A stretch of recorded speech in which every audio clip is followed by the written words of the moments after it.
What's up for June? A planetary breakup, prime viewing for a well-known star cluster, and the constellation Lyra. The gathering of 4 naked-eye planets we've been enjoying in the morning sky for the past few months, including several close conjunctions, is beginning to break up. Over the next few months, Saturn, Mars, Jupiter, and Venus will appear increasingly spread out across the morning sky, so much so that Venus and Saturn will make their exits as morning objects for most observers by September. Look for this increasingly spaced-out planetary procession in June and note that the crescent moon jumps into the lineup on the morning of the 23rd. June is an excellent time to observe one of the best-known globular star clusters, M13, also known as the Hercules Cluster. Globular clusters are spherical collections of stars tightly packed together in their centers. M13 itself contains several 100,000 stars. Globular clusters are also extremely old. The stars in M13 are thought to be around 12 billion years old, which is approaching the age of the universe itself. Our home galaxy, the Milky Way, is known to have about 150 globular clusters. They orbit outside the galaxy's disk, traveling tens of thousands of light years above and below its spiral arms and most of its stars.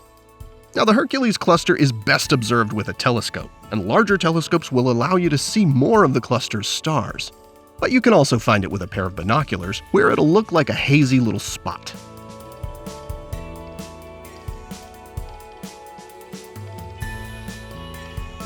Find M13 in the constellation Hercules, which is high in the east in the first couple of hours after dark in June. First look for the bright stars Vega and Arcturus. Then find the 4 stars that comprise the keystone, which is the pattern making up the central part of Hercules. You'll find M13 about a third of the way between the 2 stars on the western or leading side of the keystone. So check out the Great Globular Cluster in Hercules, M13, in June, and find yourself staring at an ancient gathering of stars that soars high above the Milky Way. Finally, in June, a quick introduction to one of the smaller constellations that's home to one of the brightest stars. That's the constellation Lyra. It represents a lyre, or harp, played by the musician Orpheus in Greek mythology. In Arab cultures, as well as ancient Egypt and India, Lyra was seen as an eagle. And the Inca of South America saw it as a llama. Find Lyra by looking for Vega, which is the westernmost of the 3 bright stars in the summer triangle. In the northern hemisphere, you'll find it halfway up the eastern sky in the first couple of hours after dark in June. Vega is by far the brightest star in Lyra.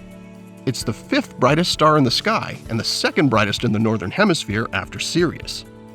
A pair of binoculars will help you see the other stars in Lyra, which form a sort of parallelogram hanging beneath it. It's sometimes described as looking a bit like a diamond ring, with Vega as the diamond. And that's not the only ring in Lyra. It's also home to the famous Ring Nebula, where a star has blown off most of its outer layers, leaving behind a remnant star known as a white dwarf. So let the bright star Vega lead you to Lyra, the harp constellation in the June sky. And if you see it as an eagle, or a diamond ring, or a llama, well, that's perfectly okay too. Here are the phases of the moon for June. Stay up to date with all of NASA's missions to explore the solar system and beyond at nasa.gov. I'm Preston Dykes from NASA's Jet Propulsion Laboratory, and that's what's up for this month.